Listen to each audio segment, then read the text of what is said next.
he vivido 51 años fuera del Uruguay.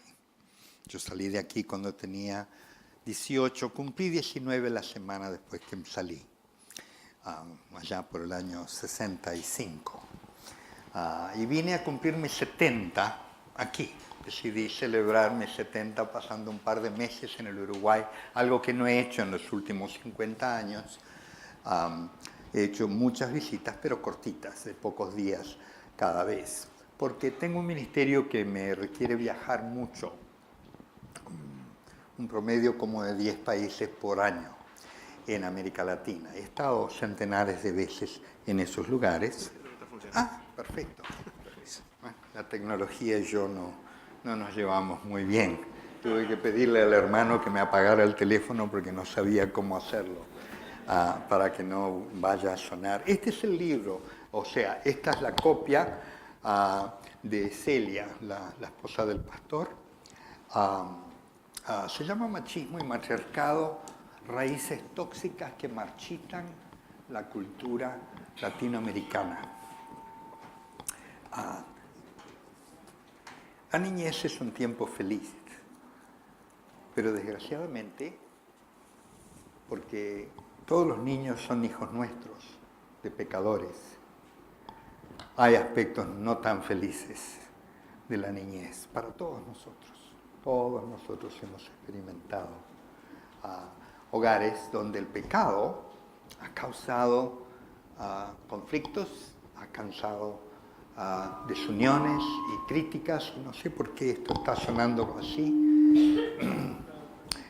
Si no lo arreglamos, lo voy a apagar, a ver si me oyen.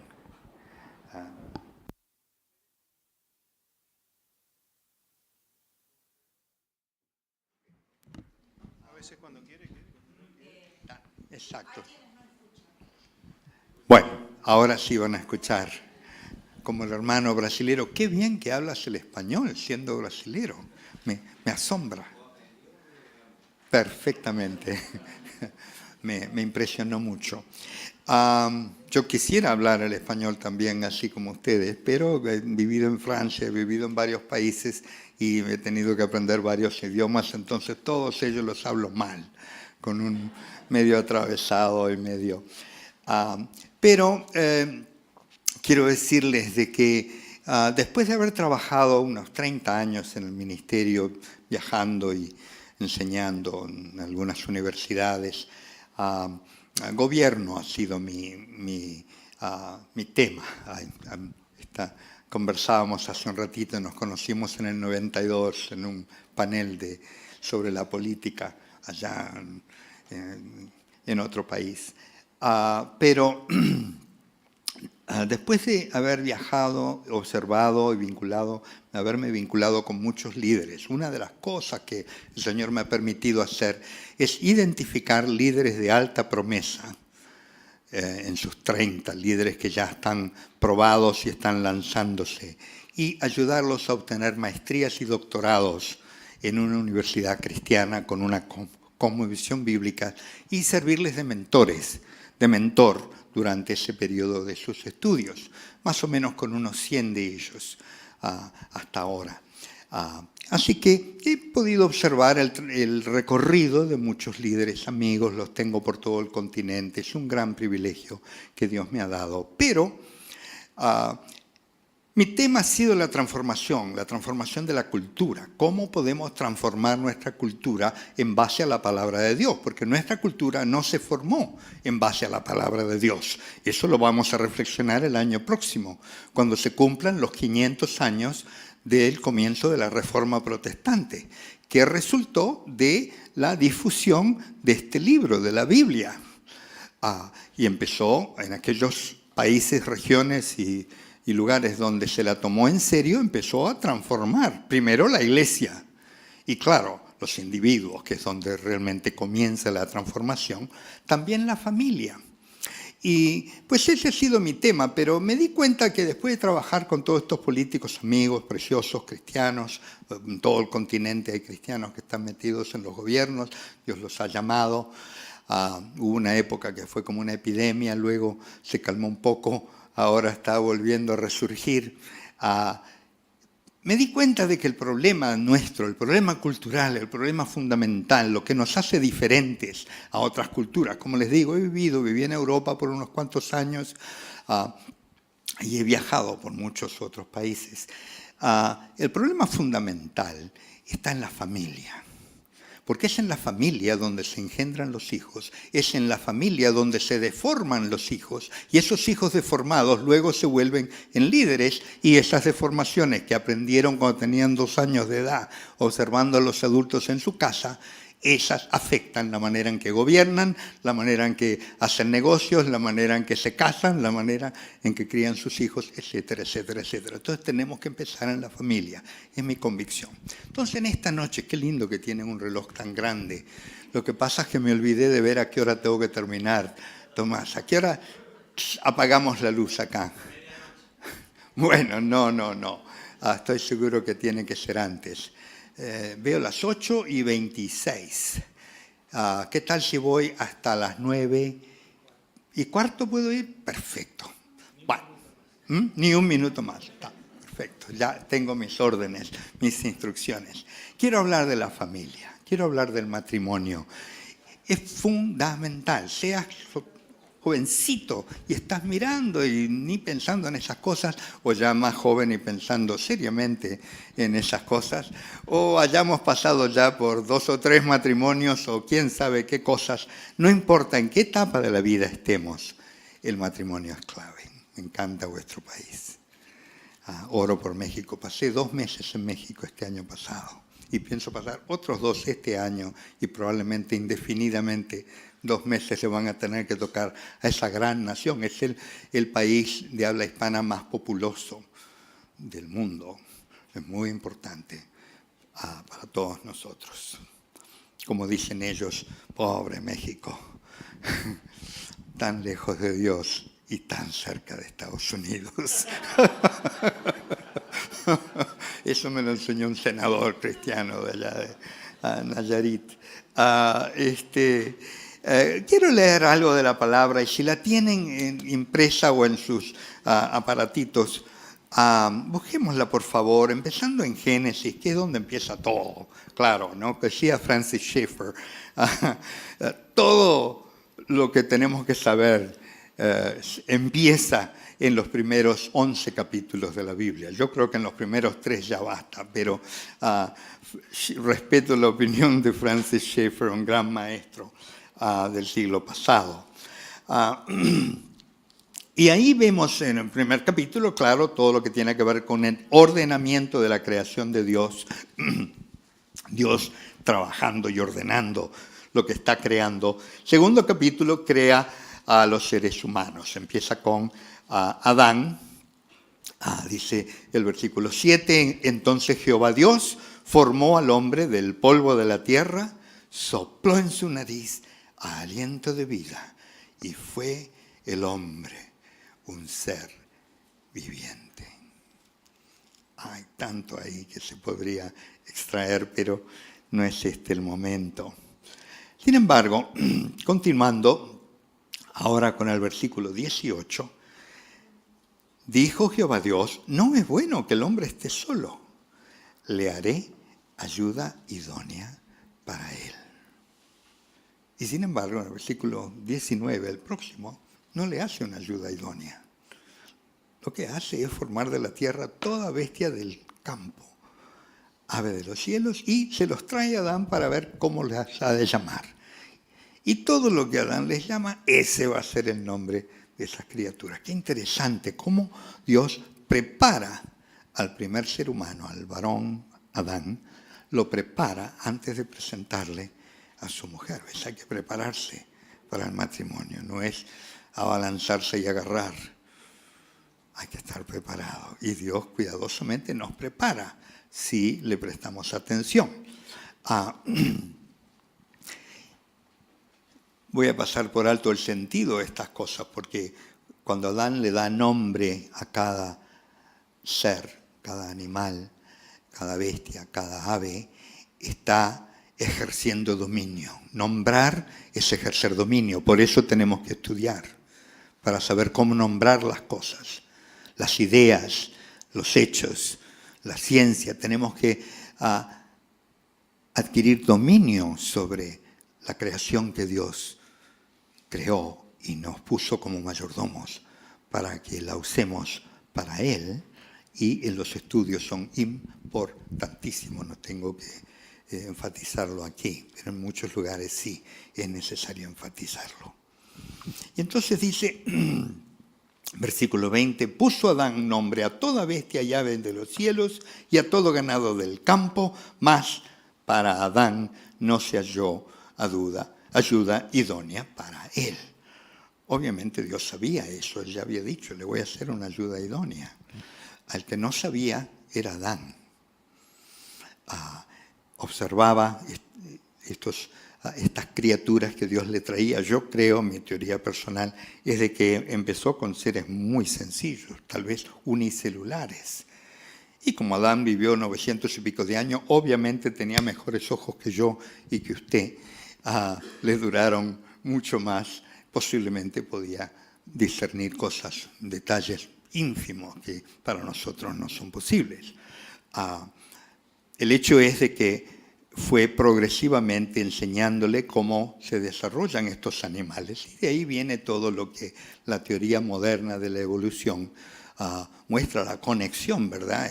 La similaridad entre el feto de un pez y el feto de un puerco y un feto humano y todas esas cosas. Es una progresión. Para mí el Jardín del Edén fue un salón de clase para Adán, donde Dios le enseñó a Adán cómo manejar su creación. Qué hermoso debe haber sido estar ahí con el Señor Jehová Dios, ¿verdad? Escuchando las lecciones y entendiendo las cosas. Más, dice, para Adán no se halló ayuda idónea para él. Yo me imagino a Adán que después de haber observado, no era tonto, era creado a imagen y semejanza de Dios, y esa imagen y semejanza no había sido aún dañada por el pecado. Obviamente tenía comunión con Dios por el Espíritu ampliamente, y tiene que haber observado lo que Génesis 1 nos dice 4 veces, es que estos animales y bestias y aves se multiplican según su género, según su especie. Adán no era tonto, se dio cuenta que todos estos tenían compañera, los más avanzados, ¿no? Que había de 2 sexos.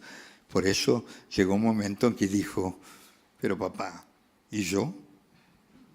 Porque son todos animales, pero ¿y para mí? Ella sabía que la orden era crecer, multiplicados, llenar la tierra, ¿verdad? Sojuzgarla, porque eso lo aprendemos en el capítulo anterior. Así que Adán se da cuenta que no tenía compañera.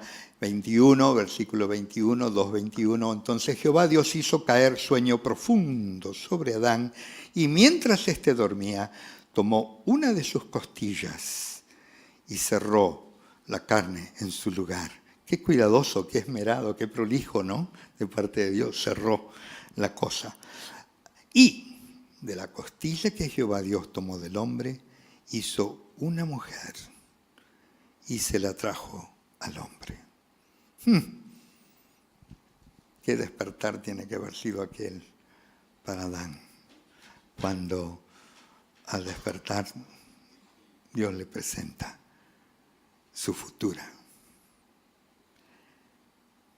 Y fíjense lo que dice Adán en el versículo 23. Esto es ahora hueso de mis huesos, carne de mi carne. Esta no es ningún animal. Él se reconoce en ella. Reconoce que ambos participan de una misma naturaleza. Son iguales.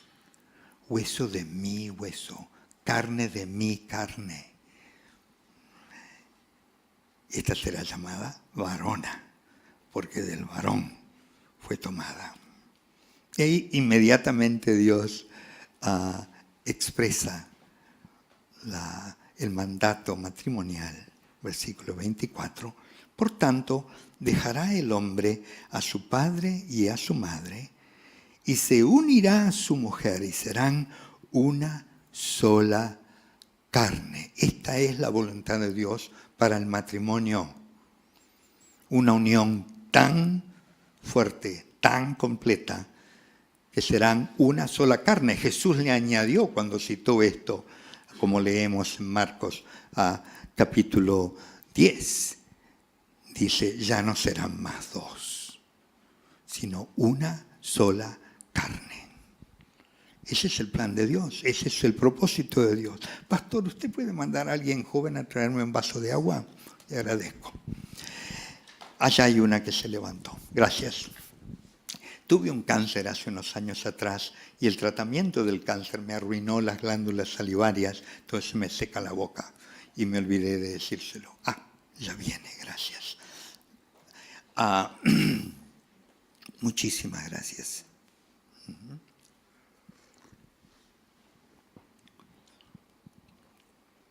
Este plan de Dios para el matrimonio es lo que viene fallando entre nosotros a partir del próximo capítulo. Porque este termina en el próximo versículo maravillosamente. Estaban ambos desnudos, Adán y su mujer, y no se avergonzaban. No había culpa, no había de qué avergonzarse, no había nada que esconder, hasta que la tragedia ocurre en la próxima página, en el capítulo 3, la caída, la desobediencia, que arruina la relación feliz de amor, de unión entre el hombre y la mujer hasta hoy. Y creo que hasta el fin de los tiempos. Eso lo vemos, voy a solo leer una porción de un versículo en el capítulo 3, porque es una tragedia todo él. La tentación de la serpiente, Eva cae, toma, le da a su marido, él toma, y entonces todo cambia, la vergüenza entra. Se esconden, se hacen taparrabos unos de otros, tienen vergüenza de verse tal cual son. Tienen que esconderse, se esconden de Dios, etcétera, etcétera. Pero Dios empieza entonces a anunciarles a todos los presentes, empezando por la serpiente, las consecuencias de esta desobediencia trágica que nos afecta a todos nosotros, sus descendientes. Y a ellos les dice en el versículo 16, hablándole a la mujer, en la segunda parte del versículo dice, tu deseo será para tu marido y él se enseñoreará de ti. Por eso escribí este libro, Machismo y Matriarcado. Sale de ahí, empieza con esa frase. Tu deseo será para tu marido. Yo no entendía eso. Cuando yo leí esto después que me convertí, yo me convertí grande. Yo fui un hombre muy sinvergüenza, muy corrupto, terrible ejemplo para todos, hasta los 33 años. Y a los 33 años el Señor tuvo misericordia de mí y nos salió al encuentro, a mí y a mi esposa, que era tan sinvergüenza como yo, solo que más joven. Habíamos ya vivido juntos casi una década, ya teníamos un hijo. Pero los dos nos topamos con Cristo el mismo día, en un mismo llamado. Y los dos nos entregamos radicalmente al Señor el 8 de marzo del año 79, en un hotel, en una cena. Y nuestra vida cambió radicalmente, instantáneamente. Yo me sentí amado por primera vez. Jamás había experimentado un amor como el amor de Dios cuando creí en el amor de Dios. Es transformador. Y mi esposa también. Yo cuando la vi que venía parecía borracha. Yo me sentía como borracho y sabía lo que era eso. Había tomado muchas drogas y muchos vinos, muchas cosas con anterioridad a ese momento. Entonces, los dos recibimos un impacto fortísimo de Dios en el momento de nuestra entrega a Él. Y de camino a la casa pasamos a recoger a nuestro hijito que tenía 3 años y medio. Y yo quise explicarle a Kena, tiene un nombre de una flauta, es un varón, tiene un nombre femenino. Éramos hippies, nosotros vivimos en 8 comunas de hippies diferentes. Una vida bien desordenada, les aseguro. Ella le dio ese nombre, le gustaba el sonido de la cosa. Recogimos a Kena, que ahora tiene 40 años, y yo, para explicarle lo que acababa de pasar, que yo apenas lo entendía yo mismo, le dije que ya no íbamos a ser solo nosotros 3 viviendo en casa. De ahora en adelante había otro que vivía con nosotros, se llamaba Jesús, y nos amaba, era buenísimo, no lo podíamos ver, pero Él ahora estaba a cargo de nosotros, y todo lo que diga Jesús, eso es lo que vamos a hacer todos en nuestra casa. Así le expliqué el cambio de reino, ¿no? Y el nene no tuvo ningún problema cambiando de reino. A esa edad los niños hacen lo que sus padres les digan. Pero después que lo acostamos y nos fuimos a acostar nosotros, al cerrar la puerta del dormitorio, los 2 nos miramos y tuvimos el mismo pensamiento simultáneamente, que ya no éramos solo nosotros 2 en ese dormitorio. Ahora éramos 3. Estaba Jesús. Y nosotros no teníamos idea de cómo cambiaría eso nuestra relación y nuestra conducta. Entonces nos arrodillamos al lado de la cama y entregamos nuestra sexualidad y nuestra reproducción al Señor y lo invitamos a ser parte de nuestro abrazo matrimonial. Y así, a las 2 horas de convertidos, la conciencia de la presencia de Dios en nuestras vidas se había adueñado de nuestro matrimonio. Y claro, la mañana siguiente, cuando nos despertamos y empezó la primera pelea, porque nos peleábamos cada hora, nos dimos cuenta que en realidad no importaba lo que ella quisiera o lo que yo pensara. Aquí lo que nos importaba a los 2 era qué quiere Jesús. ¿Y qué piensa Jesús? Y no sabíamos, entonces había que salir a buscar en el libro, no teníamos Biblia. Tuvimos que pasar, obviamente, por muchos pasos para averiguar qué desea el Señor de nosotros. Pero para nosotros, nuestro discipulado ha sido nuestro matrimonio, porque nos llevábamos tan mal que constantemente teníamos que recurrir a la Biblia y al Señor para resolver las disputas y las desavenencias, las diferencias entre nosotros. Ya no serán más 2, sino una sola carne. Es lo que dice la palabra. Cuando yo leí aquella partecita que les leí de tu deseo será para tu marido, pensé, ¿y por qué Diana no me anda atrás corriendo deseándome? Más bien en mi casa era al revés. Pero era porque yo no entendía lo que quieren decir estas palabras en la Biblia. Hasta que años después me topé con un teólogo y él me enseñó, dice, si quieres entender esa frase, tu deseo será para tu marido y él se enseñoreará de ti, tienes que leer la misma frase con las mismas palabras en el original en el próximo capítulo, el capítulo 4 de Génesis. Porque en el versículo 7 del capítulo 4, Dios usa las mismas palabras, solo que las usa en otro contexto, pero es un contexto que aclara lo que quieren decir. Ahí le está hablando a Caín. Y le está advirtiendo, Caín, el pecado está a la puerta. Su deseo es a ti. No es un deseo erótico. Es un deseo de controlarlo. Es un deseo de dominarlo. Y le dice Dios a Caín, pero tú debes enseñorearte de él. O sea, no te dejes caer en la tentación. Bueno, una vez que leí eso, me empecé a dar cuenta de que el deseo de la mujer sobre su marido es un deseo de cambiarlo, de mejorarlo, según la idea de ella, para que él sea como a ella le gusta,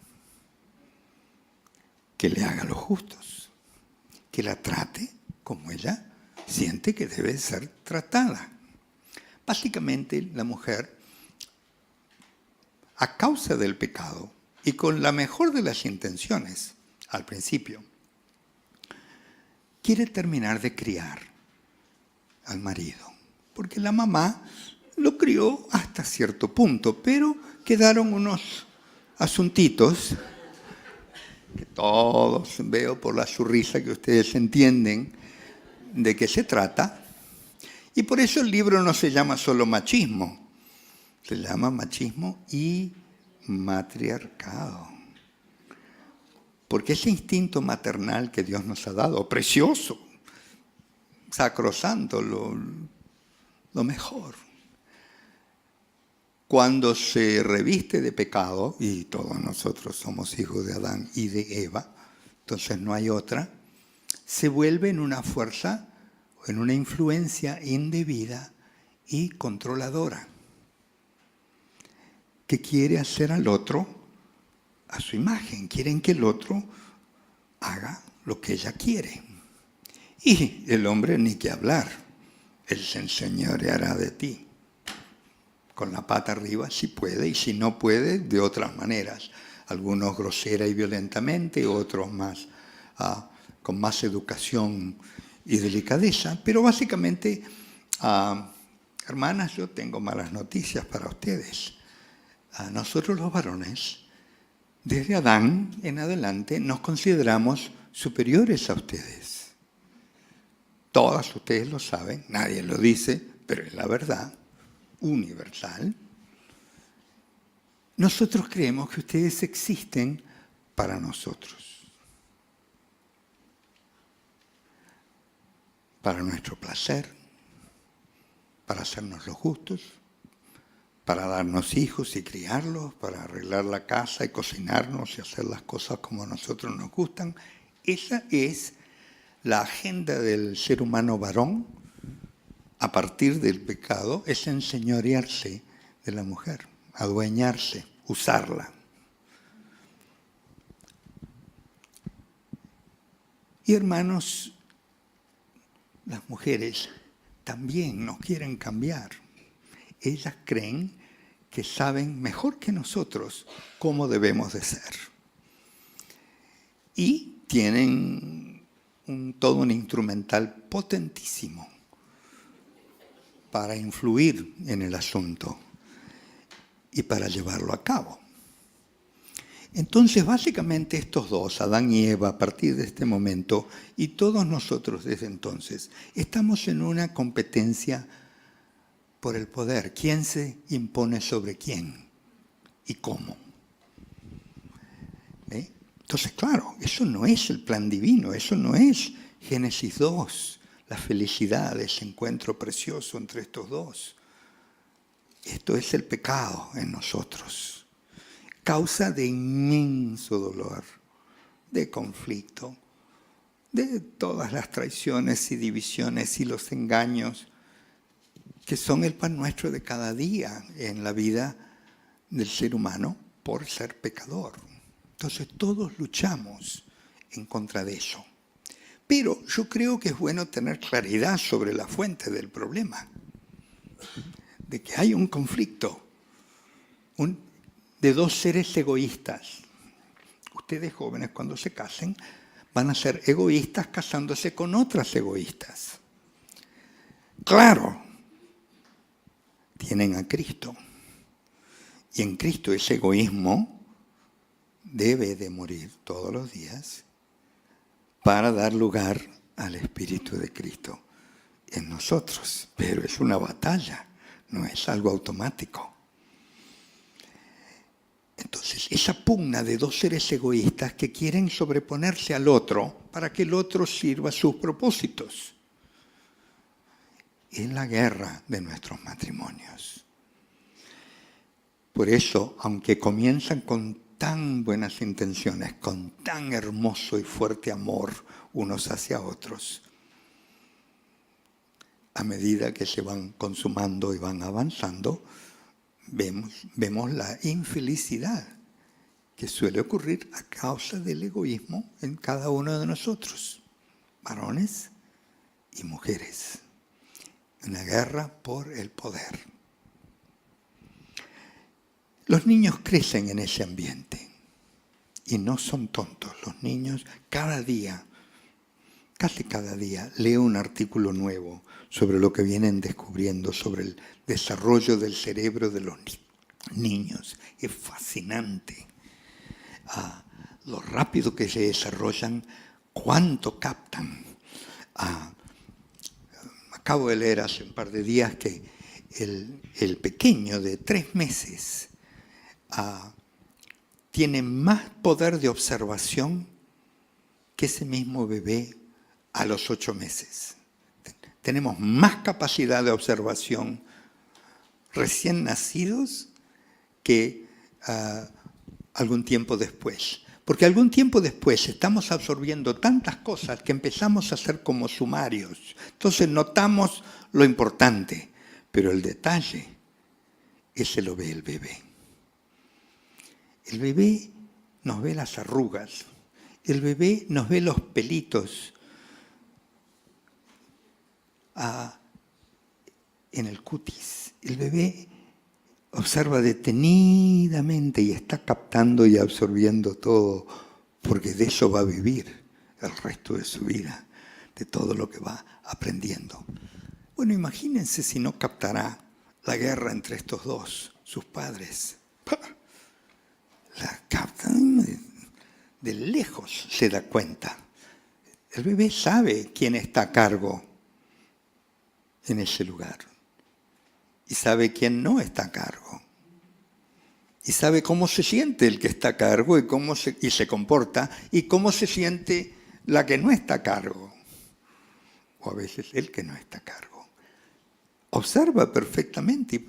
Y como en esas edades tempranas, hasta los 3 años más o menos, se están formando, todo lo que aprenden es normativo, es normal, esa es la norma, así es la vida para el bebé. Ya la aprendió, ya la observó. Aprendió las reglas de cómo vivir. En los primeros añitos, mucho antes de entender las palabras vendrán, pero el sentido de las cosas lo capta, lo absorbe y lo internaliza. Nosotros se lo inculcamos, sus padres, los adultos de su vida, sin darnos ni cuenta de lo que estamos haciendo. Creemos que están ahí inertes, boca arriba, pero están observando todo, están escuchando. Me contaba una hermana, dice que estaba amamantando a su nenita de 8 meses y hablando con su marido. Y de pronto él le preguntó si había hecho un mandado que habían acordado y ella se había olvidado y él se enojó. Entonces, el tono de su voz cambió. Y la bebita que estaba amamantando en ese momento dejó de amamantar y se echó atrás y volteó la cabeza para ver al padre, porque nunca había oído ese tono. Era la primera vez que oía al padre enojado. Esa niña captó. Algo cambió aquí en el ambiente. Hay algo nuevo. Lo está absorbiendo. Y de esa manera, el matrimonio entonces no solo es fuente de enorme infelicidad entre nosotros, sino también que está sembrando esa infelicidad nuestra, está sembrando malas reglas del juego, tóxicas, indebidas, desamor en nuestros pequeños. Y todos nosotros absorbimos esto porque nos criamos en esos hogares, hogares de pecadores, así exacto como nosotros, o tal vez incluso algunos un poquito mejor o peor. Bueno, quería dejar sentado eso. Podría decir tantas cosas. Por ejemplo, el primer macho está ahí en el capítulo 4. Es Lamec, el que se jacta ante sus mujeres. En versículo 23 dice, Ada, Sila, oíd mi voz, mujeres de Lamec, escuchad mi dicho. Es un bravucón. Dice, un varón mataré por mi herida y un joven por mi golpe. Si 7 veces será vengado Caín, Lamec en verdad 70 veces 7 lo será. Ahí está el macho, el primer macho, está en la Biblia, ahí en el capítulo 4.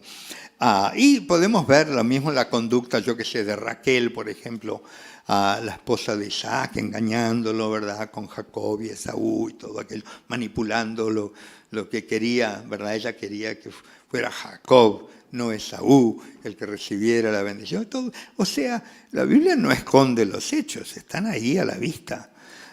Todas esas fallas humanas, no hay una familia perfecta en la Biblia. Vemos ahí los problemas, ¿verdad?, de cada uno. Pero quisiera dedicar los últimos minutos que me tocan a hablar del antídoto al problema. El machismo, el matriarcado son consecuencia del pecado. Génesis 3:16. ¡Pum!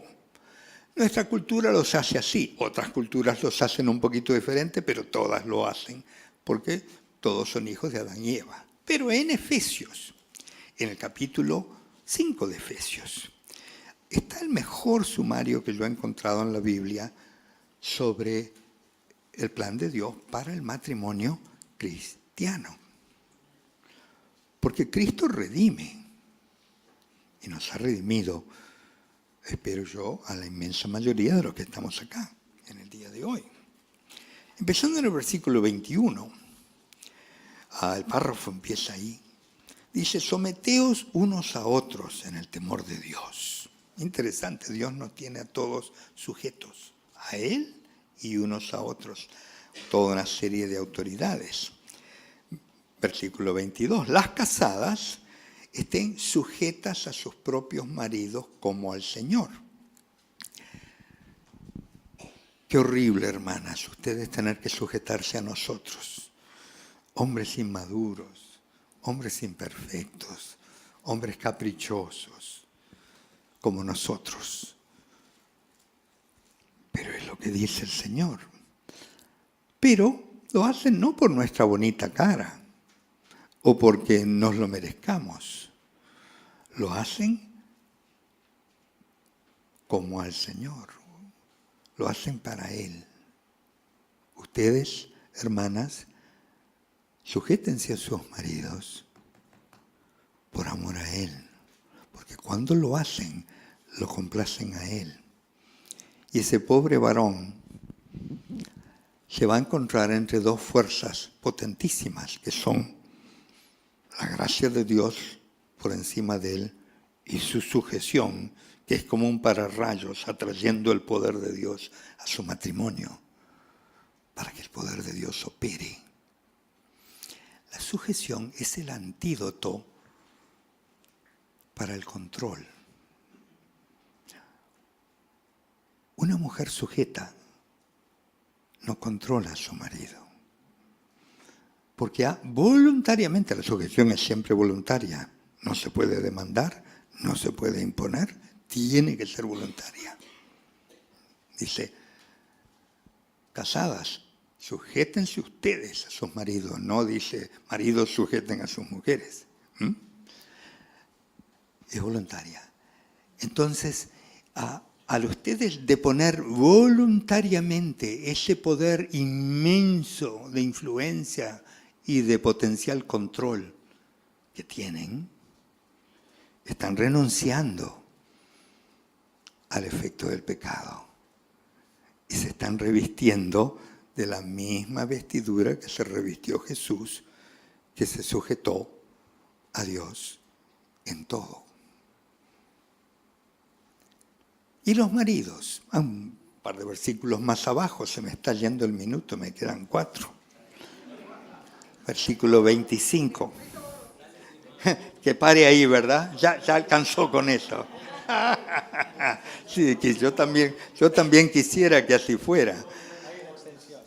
Hay una extensión buena, no importa. Maridos, amad a vuestras mujeres. Es fácil amarlas en ciertos modos, pero hay otros que no son tan fáciles. Sobre todo el que dice acá, así como Cristo amó a la iglesia y se entregó a sí mismo por ella. Eso es lo opuesto del machismo. En lugar de usarla, entregarnos nosotros por ella, servirla. Tal como Jesús dijo, yo no vine para ser servido, yo vine para servir. Y entre ustedes, el que quiera ser primero, sirva a todos los demás. Entonces, ser cabeza de mi mujer significa ser el primero en servir, el siervo en jefe. Esa es la cabeza, siervo en jefe. ¿Por qué? Por amor a él, no por su bonita cara, no porque ella se lo merece, no para ganar lo que uno gana cuando la halaga, sino por amor a Dios. Lo mismo que ella, otro acto voluntario.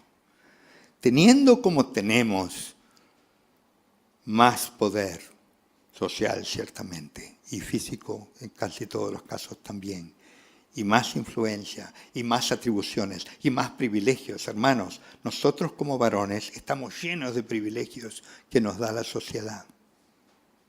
Renunciar a todo eso y ponernos a servir, eso no es fácil, pero eso es Cristo. Eso es lo que hizo Cristo y lo sigue haciendo con nosotros, con su iglesia.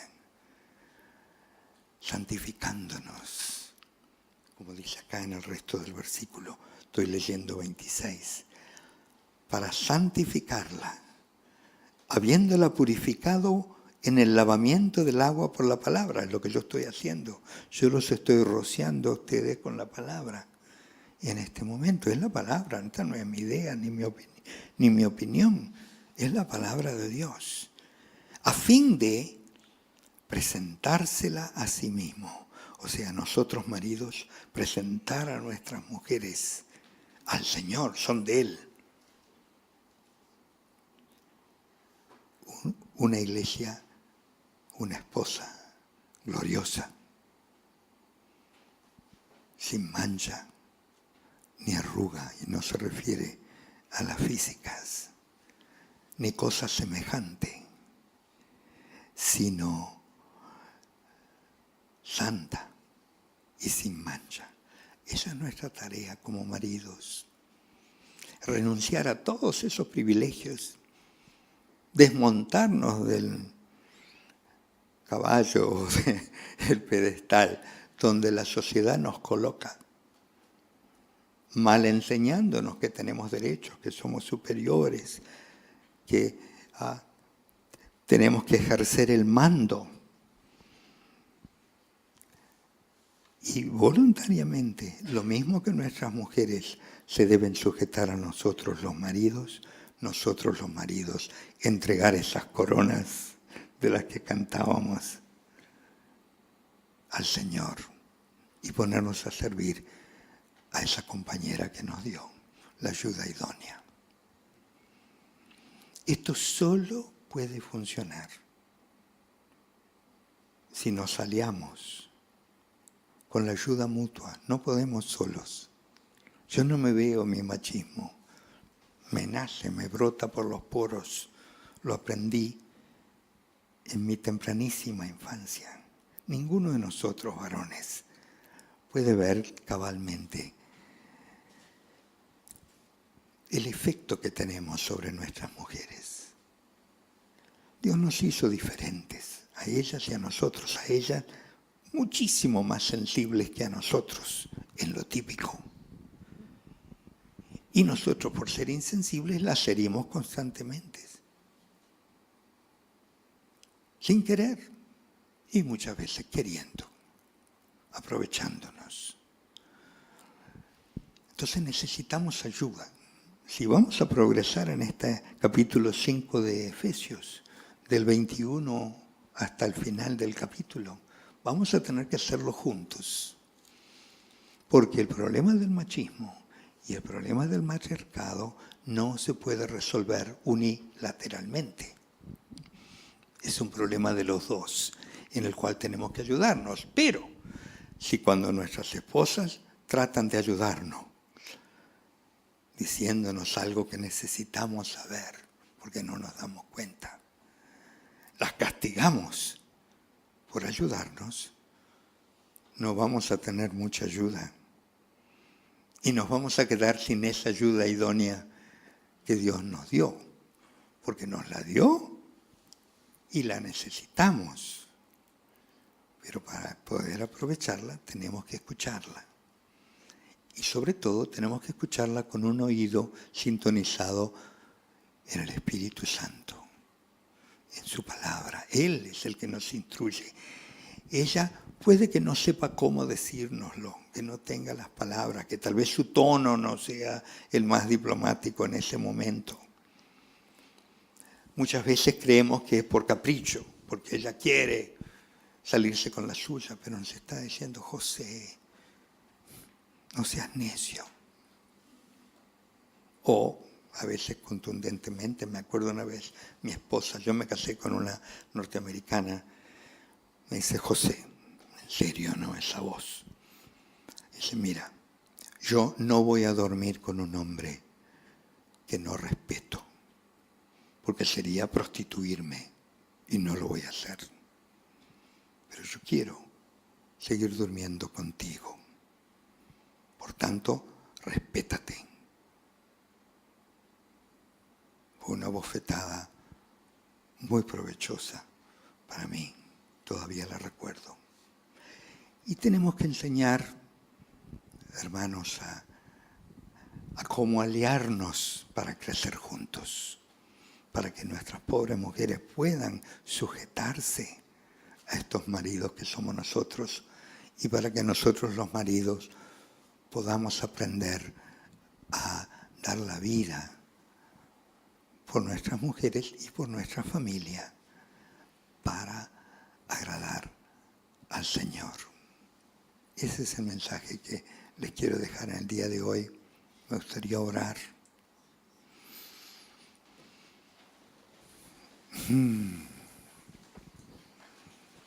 Porque, Señor, si tú no mueves estas cosas en nosotros, la parálisis de nuestros malos hábitos, arraigados, Señor, las cicatrices y las memorias y las herencias de nuestra crianza, los ejemplos reforzados por toda nuestra cultura, Señor, desde las músicas hasta los ejemplos. Perdónanos, Señor, porque realmente no podemos. Pero tú, como le dijiste a los apóstoles, Jesús, con el hombre es imposible, pero con Dios nada será imposible. Por tanto, Padre, yo apelo a ti a nombre de mis hermanos y mis hermanas que han escuchado tu palabra en esta noche, y te pido que intervengas en sus matrimonios, los que ya hicieron y los que están haciendo y los que están por hacer. Señor, que tú abras los ojos de su entendimiento, abras su corazón para desear obedecerte y desear cumplir, Señor, cada cual el mandato que tú le diste. A las esposas, sujetarse en lugar de controlar. A los esposos, dar la vida en lugar de dominar. Señor, ayúdalos a aliarse, aquellos que están en pareja, para que sean aliados en su santificación, propia y mutua. Alienta, Señor, a los que se sientan perplejos, confusos, desalentados, sorprendidos. Enséñanos, Padre, a todos, varones y mujeres, cómo hemos de complacerte, de amarte mejor, amándonos un poquito mejor cada día, los unos a los otros, así como tú nos has amado. Esa, Padre, es la oración que dejo contigo para cada uno de mis hermanos y mis hermanas, en el nombre precioso de Jesús. Amén.